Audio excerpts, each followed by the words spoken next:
Hi there, Mariana Bockarova, a wonderful lecture I've had maybe like 3 years ago, Yep. so it's been a while, but today I'd like to talk to you about your academic history, so thanks so much for chatting with me. Thank you for having me. Oh, it's a pleasure. So the first question I have is a nice long question. So like, could you give me sort of a story of the highlights, whether it's like really early in life or maybe later in your career, of how you came to have the ideas that you did? What are the important ideas for now? Or are there important stories and moments that sort of built your academic history? Wow. Yeah, so feel free to take like, I Yeah. don't know, 5, 10 minutes, 3 hours, and we'll see where that goes. Okay. That's a Yeah, big question. it's a big question. Okay. I'll try to dive in. I think that's the one I usually ask. We'll see. Yeah. So I think I'm most interested in sort of why people do what they do. Mm-hmm. And that's a big question Mhm. because there's so many different ways of approaching it, right? Like even within the field of psychology, for instance, there are so many ways that you approach why do people do what they do, whether it's like from psychoanalysis or from behavioralism or even like neuroscience, right? There's so many different avenues to it, but I think if like the central theme, let's say, of my life to date is behavioral sciences and why do people behave the way they do, I can actually pinpoint Ooh. the exact time that I realized that I was just fascinated by people's emotions, I suppose, Mm-hmm. as maybe a motivating factor for being who they are. And I was in first grade. So I think it's strange, right? Nice. Yeah. I think you're 5 or 6 in first grade, somewhere around there in age. Yeah. Yeah, and our teacher had brought in someone who was completely blind, who'd been born blind, Mm-hmm. and she came in with her seeing eye dog, and I still remember vaguely what she looked like. She must have been like in her 40s, and she was or maybe 50s. She had like whitish hair, and she seemed like such a phenomenal and lovely woman. And you know, she was speaking to these children about her life, but in ways that were digestible, that could be easily understood. And so most of it obviously was about the dog, because what appeals more to, you know, 5 or 6 year olds than animals. Yeah. And I remember at the end of her talk, the teacher asked, you know, does anyone have any questions for our guest today? And like 5 or 6 kids, maybe 5 or 6 is the running theme for today, but there were a few kids at least who asked questions about, like, you know, how do you pet the dog, and can I pet your dog, and all that. And then I just remember having like no fear and just darting up my hand and saying, you know, you've been blind your whole life. Aren't you afraid that someone's going to rob you? And it's like, that's a terrible thing to ask, like, what child comes up with that, right? Like, it's an unbelievable question to put forth when you're that age and you're not thinking of things like the dog. And what happened next, I think it's such an emotional memory because she started crying. And I don't remember what she said. And I felt, to be completely frank here, like totally perplexed, because I was like, why would she be crying? I asked a logical question. I mean, at that age, I don't think I understood what was logical and what wasn't, but, you know, logically, as adults, it would make sense. It would be something that you'd be curious about, but as a child, I think, and again, I don't remember if she responded or what she said, but it was so terrible to see that she had started crying. And I think, to be honest, like at that moment, I realized that maybe maybe most people don't think along those lines. They're certainly not at that age. And I felt bad, but I think that curiosity sort of sustained me throughout life, at least up until now, and asking questions about darker subjects or being interested in sort of the darker sides of life and what can happen, you know, in the world. So that happened when I was in first grade. And then high school I was actually really good at like natural sciences and mathematics. I would always be sent to like different competitions and different conferences. And I remember specifically in grade 9, my science teacher came over to me at the end of the semester, and she said, you scored 102% as your final grade, but I'm not allowed to give you anything over 100, and I'm sorry. And I was like, oh, shucks, And so I think I realized that I really wanted to be an engineer at that point, and obviously I'm not an engineer, so this is sort of how did that happen? But my dad was a civil engineer, and my grandfather was a mechanical engineer, and I was, at the same time, fascinated by people's behavior and the possibilities of what will happen throughout life, and also on the flip side really fascinated about how do things work, how can you build something. I just found it really interesting, and unfortunately I come from a very traditional culture where gender roles are very constraining? Yes, that would be the perfect word, yeah. Constraining. And when I got into university, I was 16, so I was young and pretty naive. And my dad and my paternal grandfather basically said, engineering's great, but it's not particularly the best job for a woman. And so along those lines, / being very young and naive, I thought, okay, that's probably right. So now I'm not sure what to do. So I ended up going into business, ironically, because now I'm still sort of in business.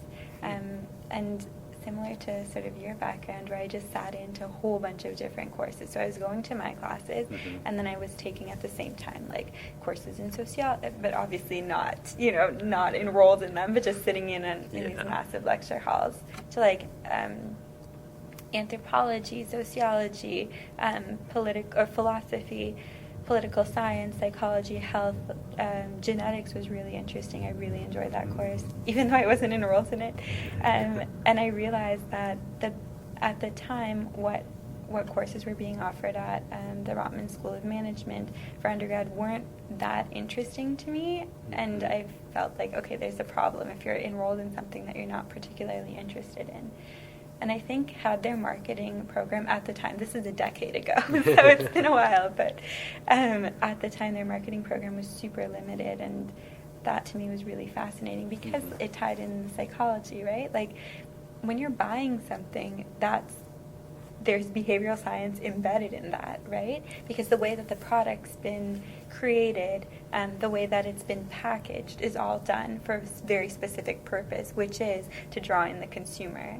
And because the program didn't offer what I particularly wanted, I decided, okay, I'm just going to take things that interest me. And so I spent the next 2 years basically looking through different courses and taking things that were of interest to me, and I ended up with a degree in psychology. From then on, I worked in a neurosci lab. Then I started grad school. I went to Harvard for it, and I studied post-traumatic stress disorder and criminal defense attorneys, which is a mouthful, but it was interesting work to me. And yeah, it was just really fascinating because I thought, criminal defense attorneys particularly have to deal with things that the majority of people don't necessarily expose themselves to willingly. So, murder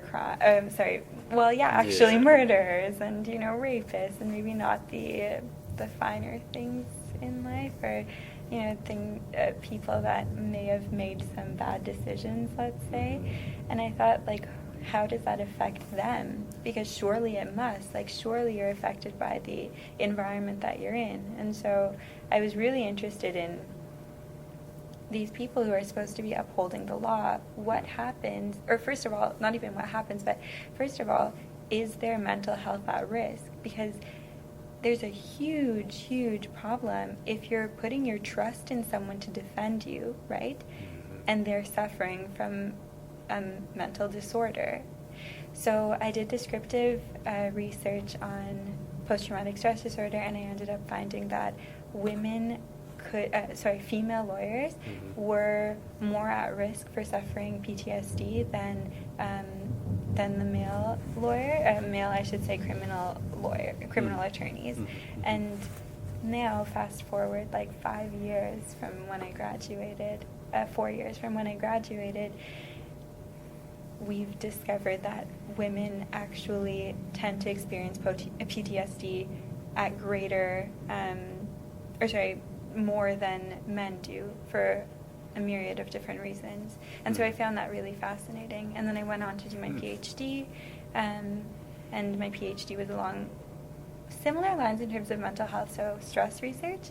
And I did, basically, I looked at a therapy called narrative medicine and how that counteracted anxiety in students, specifically test-taking anxiety. And so from then on, after graduating, I wasn't entirely sure what I wanted to do. I had worked in consulting alongside academic pursuits, basically from the moment that I started post-secondary education. And so I ended up doing consulting.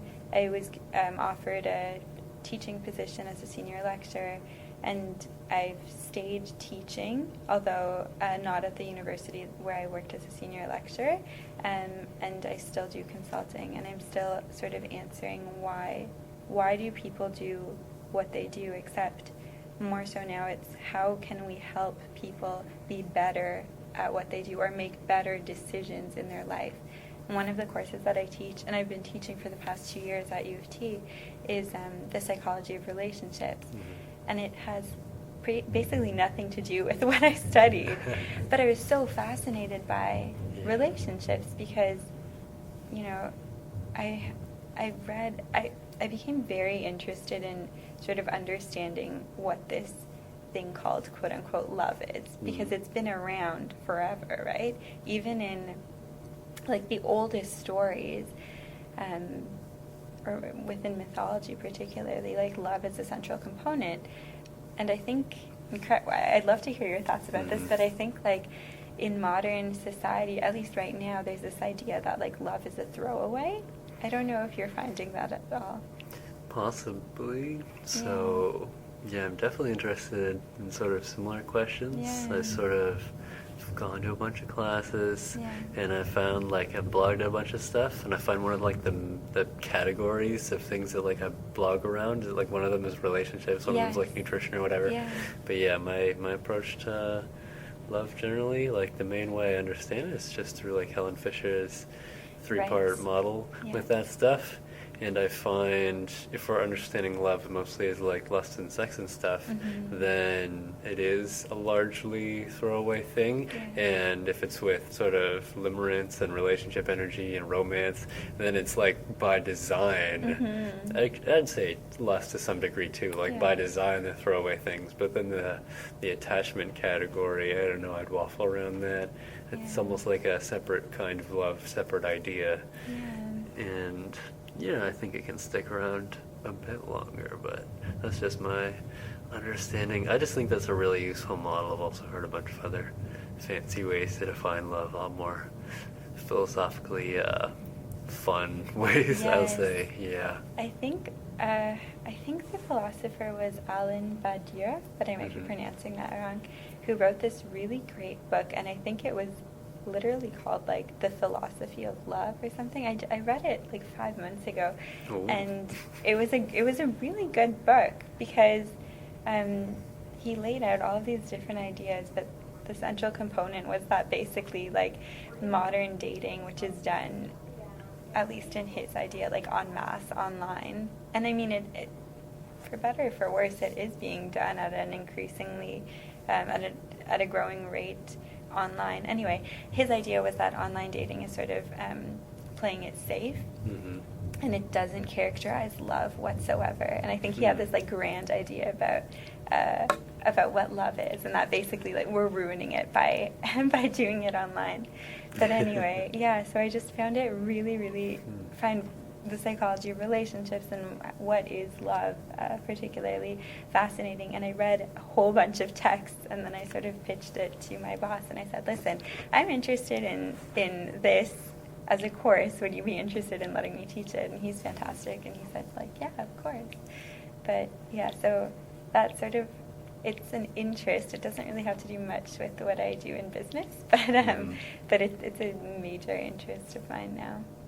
Yeah. That is very interesting. Yeah, I might have to look further into that, sit in on that. Yeah, no, one of my favorite professors, Ronnie D'Souza, he taught a course on the ethics of personal relationships, and he's just done a lot of work on emotion and rationality and different kinds of love and that stuff. So, very interesting topic to me.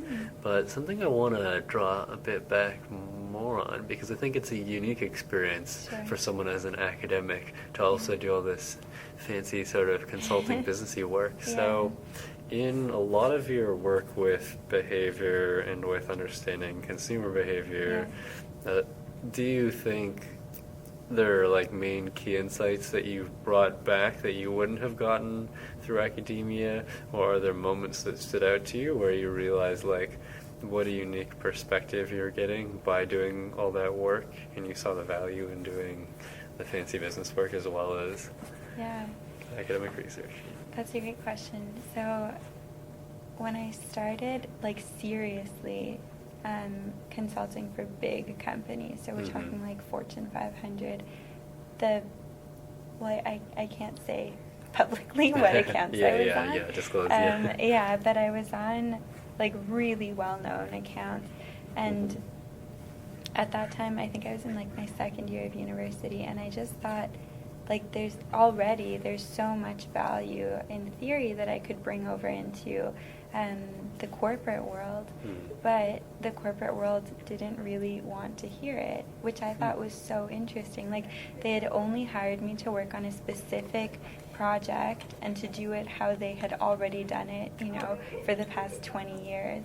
And I just felt so impoverished, to be completely honest, in that role, because especially when you're that young, like you're energetic and you've learned and you've absorbed so much that you want to share it, and you want to ensure that you're doing a good job for your company, and that they'll be happy, and that the client will be happy with what you've brought them. And basically being told to do a very, very, very small fraction of what at that point I knew I was capable of doing it was honestly disheartening. And I found that all the way through to maybe not in the last, so I've started my own consultancy in the last year and a half, but prior to that, when I was working for another consultancy, whenever I had to work for someone else, let's put it that way, I felt very constrained in the amount of knowledge that I had gathered from my life in academia, trying to translate it into the corporate world it was so limiting. And not only limiting, but you mentioned previously like ethics, right? So the ethics surrounding what you know and what you can bring to a client is really important. So for instance, when I was working for a consultancy, one of the consultancies in my past, there was something that they were selling clients that had been disproven in the research literature. And at that point, I had already gotten my PhD. And to me, if you've gone through the motions and developed yourself as a researcher, like the only thing you have to stand on is your integrity, right? And it's sort of like Plato's allegory of the cave, right? Where it's like once you're out and you see something, you can't just go along with it. And so I had a massive problem with the company where they were promoting something that again had been disproven in the research, and I was totally not comfortable basically selling it to a client, especially considering I knew what the implications were, and that it was like basically selling, basically being a snake oil salesman, and I didn't like that at all, and I couldn't stay with the company after that, just on a matter of integrity. Like it was something I didn't feel comfortable with. But in terms of what did the practical world teach me in academia, I think to be very, very quick. So for instance, normally it takes like 4 to 6 years to do a PhD, and I did mine in 2. And I didn't even see that as being like something, quote unquote amazing or, out of the ordinary, just because I'd been so well trained in the corporate world to push out, to like conduct big studies and push them out to clients. So obviously you couldn't publish them, but which is a longer process. I think, writing up something academically is different than in the corporate world putting together like a slide deck on it.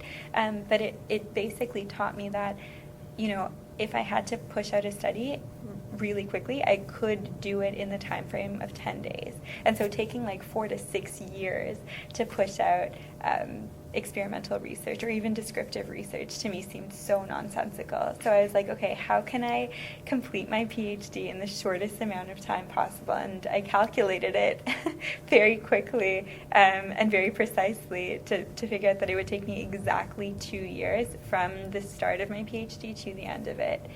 And when my colleagues, so the lab that I was working in, my colleagues just thought I was totally insane because they were like, how, oh, you must be working yourself to the bone. And at the time I was teaching 3 courses, TAing 2 courses, working on the side in corporate, but taking on much smaller projects and still doing my PhD. And I found time to be honest, my extracurriculars went down the drain, but I found time to still to go out with friends and family and have a life.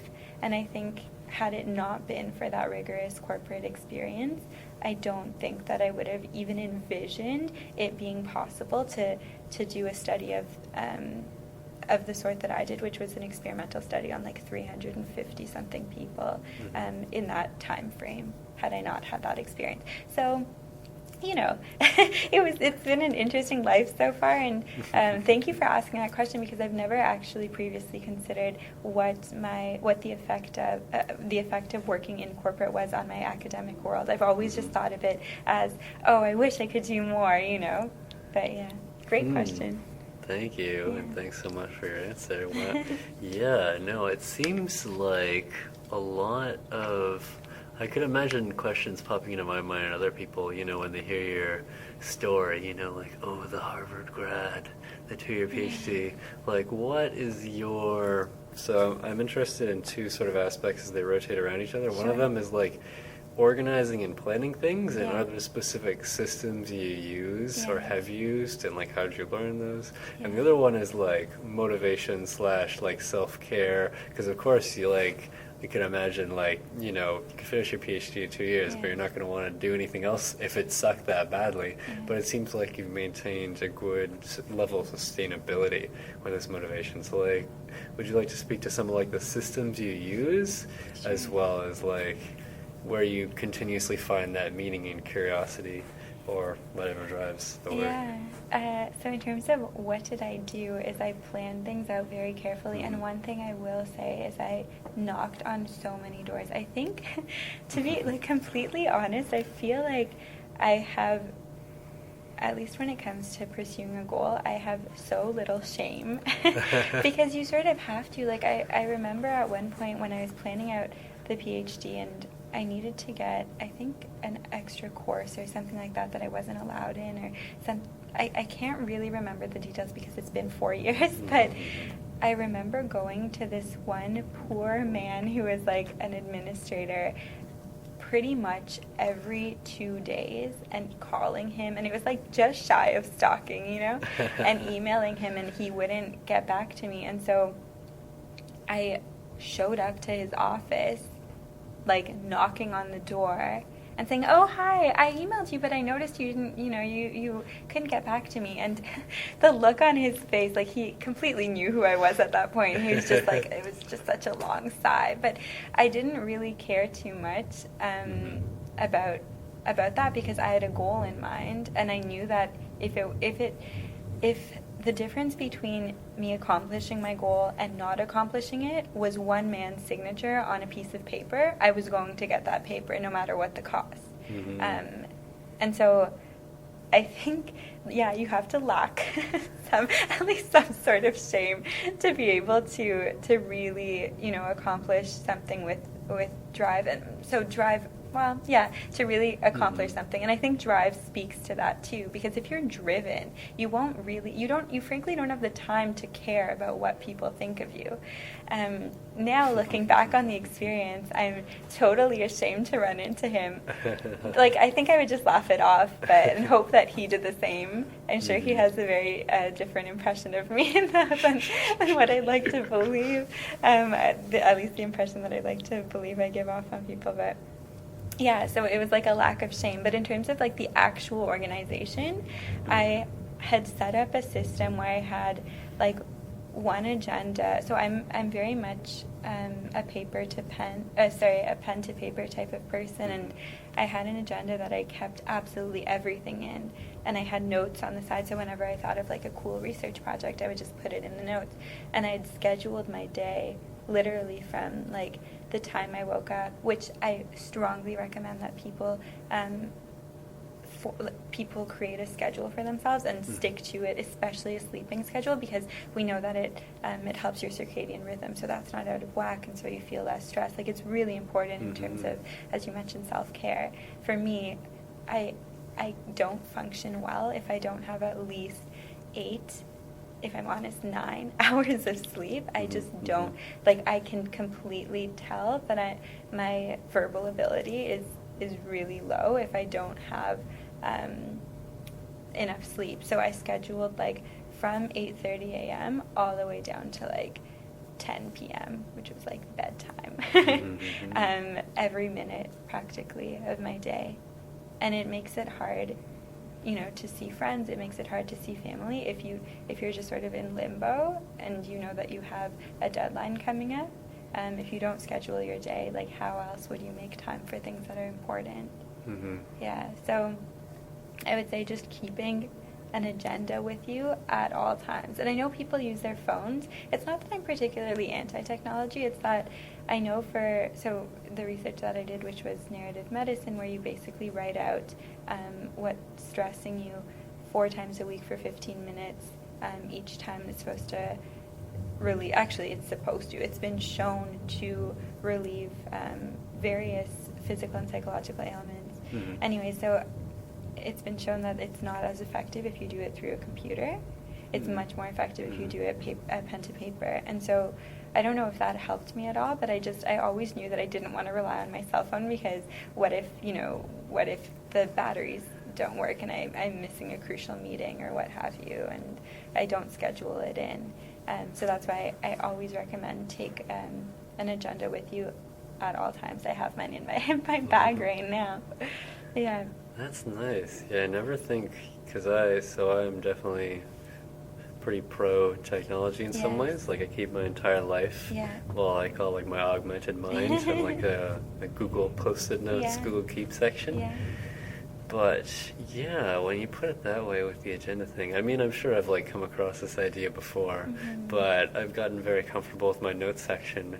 But at the same time, it seems like there's a real clarity of purpose when you just have your agenda there, and there's no chance the agenda can also pop up and give you some other thing to think about, some other like distraction or whatever. Yeah, so I tried doing, like, scheduling everything into my my smartphone, and what I actually found was that every time I went to schedule something, or I wanted to check my schedule, I would receive a text, and of course the banner was on, so I could see who was texting me, and it was so tempting just to go into that, or to check my emails, or to do whatever it was that I to procrastinate by doing that instead of going back to the task at hand.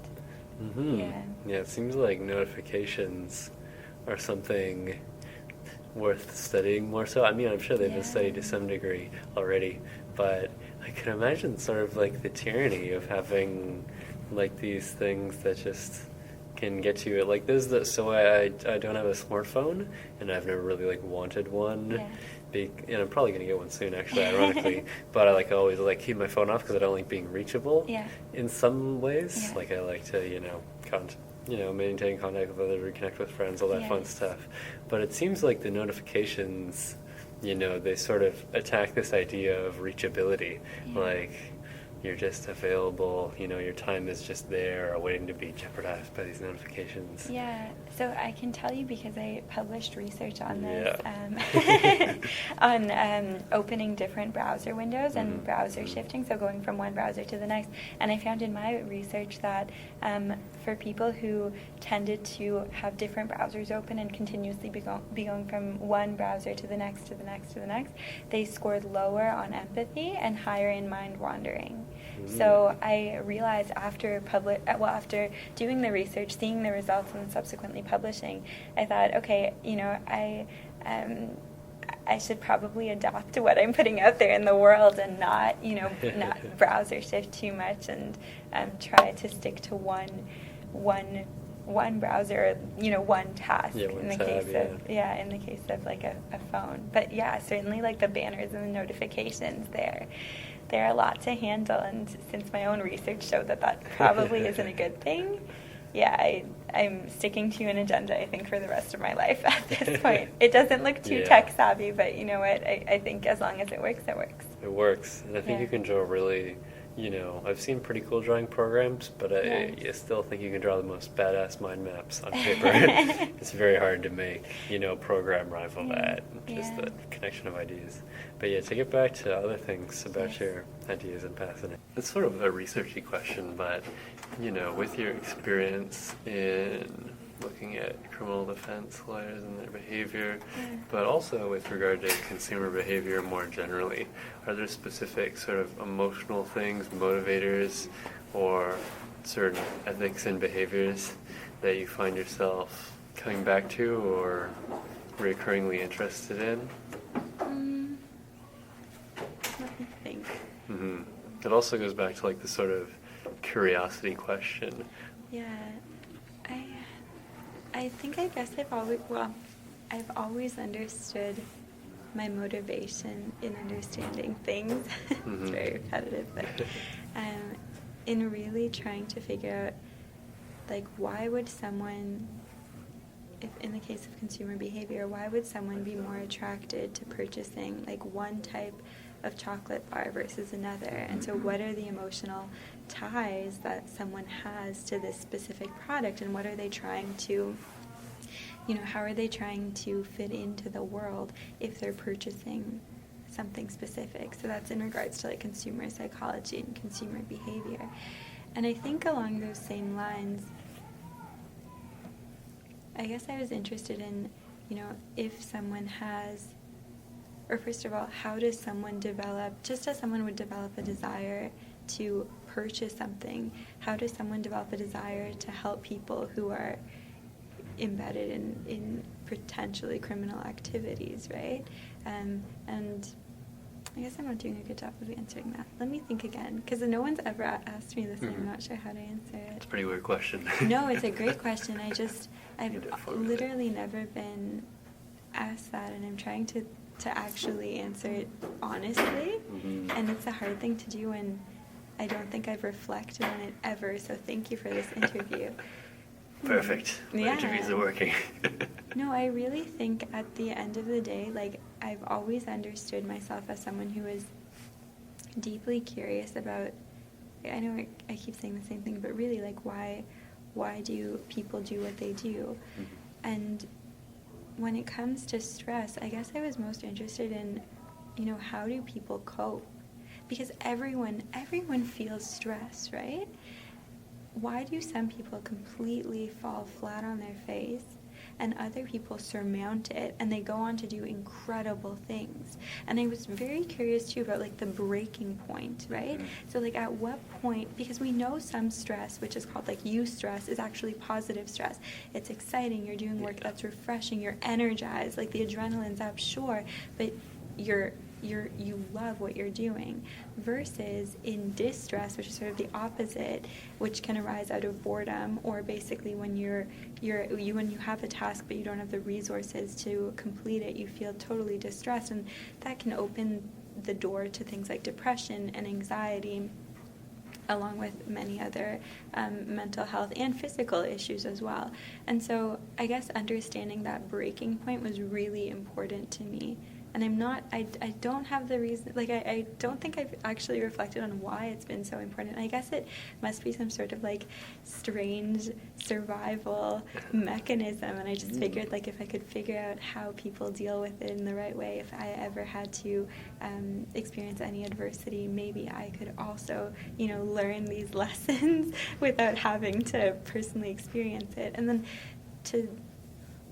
in line with, like, consumer psychology, what's the threshold, or what's the breaking point of when someone decides to purchase something and why? So it really comes back to that. Like, people, I find, are so fascinating for so many different reasons, but more so, like, why are people so individual?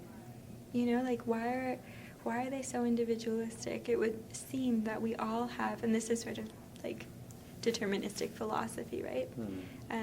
But if we all have the same motivations and drives, why would we ever decide to do anything differently?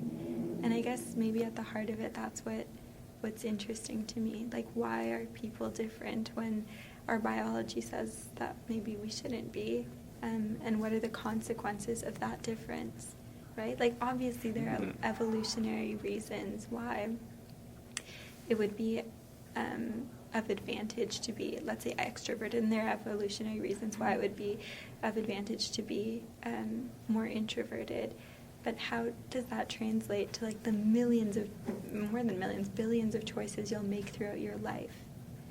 Right? Yeah. That's pretty interesting. Yeah, another interesting core motivation, a core curiosity of, like, what determines personality in terms of, like, our own goals, our own defining characteristics, and culturally, like, what creates those interesting narratives for us to actualize. Yeah. So, like, we know from research in psychology of, like, the big five, everyone has these distinct 5 features, or at least they score within a spectrum of them. So, like, openness to experience, conscientiousness, extroversion, agreeableness, and neuroticism. So we know that at least we've identified, I should say, that everyone scores in some way on these 5 different dimensions of personality. But something that I've been curious about for a long time, I suppose, is where does meaning fit in? Like, Viktor Frankl, who wrote Man's Search for Meaning and came up with logotherapy, which is, like, a therapy designed around finding meaning in one's life. Like, how can you tailor a therapeutic approach which is meaning-making, which I mean, I think Frankl was completely correct on this. And before I even knew who he was, I wrote a paper on, meaning being an essential motivation for human beings. I wish someone had told me about Frankl before I published it, because now I just feel so dumb for writing it out without referencing Frankl. But anyways, so I guess I find it interesting how, like, why can't we amalgamate what we know from personality and from things like logotherapy to help people maximally, find meaning in their lives and climb out of things like depression or anxiety. Because Frankl has certainly given quite a few examples in his various books about how he's helped people, and I really do wonder, like, if one example that he gave in Man's Search for Meaning was this poor man who had lost his wife, and he was having a really difficult time coping with his loss. And Frankl basically said, what would have happened if you died first? And he says, my wife would have suffered immensely. And he says, well, isn't that great of you? You're taking on the suffering, which was so powerful. And he basically said that the man got up, shook his hand to acknowledge that he was, quote unquote, healed. Of course, there was no follow-up study, so we don't know what happened. But like, would that work, for instance, if the man was very low on agreeableness? If he was very low on agreeableness, would he have even gotten married? Would he have even cared about his wife? And so, how does that fit in, right? Then when you look at, like, research that we know about memories, we basically know that the present informs the past, right? Mm-hmm. So, for instance, if you're feeling particularly depressed, you'll go into your memories and search out confirmations of your present beliefs. So you, like, if someone's feeling, let's say, quite bad about themselves, they're depressed because of it, they'll look back in their history and pick up every single instant of, times when that's confirmed, when maybe the idea of, like, them not being good enough or what have you is confirmed. Versus if you're feeling happy in the present, like, let's say you just got a promotion, you feel pretty good about yourself, you'll look back in your history and find all of those instances of praise, let's say.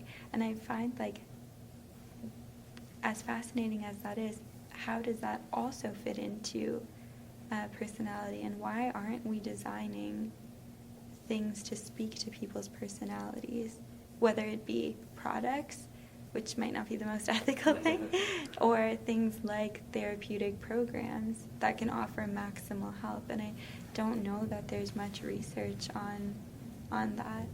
Like, everyone, recommends if you need help, go to see a therapist, but is the therapist taking an inventory of your personality and helping you to your specific traits? Are schools even teaching that sort of, are we even developing therapies that speak to specific personality types? Yeah, on my, I just posted a little blog post 2 weeks ago or so, because my sort of friend asked me, did some consulting for, like, how to build a leadership course, and, like, the first block of it, the very first session is, like, who are you? Yeah. So battery of, like, personality tests and things. Yeah. But even though I think we see that as extremely essential to, like, life and understanding and so many wonderful things, it seems like the world could use more empiricism in these areas that matter and that seem fluffy. I think so too. I mean, like, they seem fluffy. I think that's what sort of bothers me too, that people will look at, let's say, soft skills or, like, things like leadership skills, which is the big buzzword now, and they'll think, like, oh, it's totally fluffy. Yeah, whatever. And then you look at the actual effects of, like, stress in the workplace, as we were discussing prior to the interview. Yeah. We know that feeling stress, I think, knocks out 28, something like that, days of productivity in the year, which is crazy. So actually, it's worth investing in these quote-unquote fluffy programs if you want to increase productivity in the workforce, which means increasing the bottom line, right? Yeah, so it's perception, I think, at the end of the day, is everything, which is unfortunate if you're in a field that values perception. Yeah. So the fancy final question is, if you were to give, like, a 30-second speech to the world, or the other way is the Tim Ferriss way of phrasing this, or is, if you were to have a billboard, what would be on your billboard? But yeah, I like the 30-second speech to the world, because we're on audio. Yeah, so should I start? Yeah, go for it. I would say figure out who you are as a person before you do anything. Because, I think if you listen to who people think you are, that's problematic, because you'll develop, this false sense of perception that someone else has of you, and that's not right. And then if you don't listen to who you are, you'll make grave, grave, grave mistakes, and it'll ruin your integrity, and more so it'll ruin, like, you'll know that you're doing something that isn't particularly right for you. And that can cause regret, which you don't realize you carry around with you for the rest of your life. And so I'm speaking about this because it speaks to a consulting job I did very early on, which was about a cigarette company, and they wanted me to do their, like, marketing analysis, and I was 19. I was just legal, basically, the legal age to smoke, and I realized too late, I think, that the reason why they'd hired me is to get to a younger demographic. And had I had maybe a stronger sense of my values and myself, I wouldn't have taken on a project like that.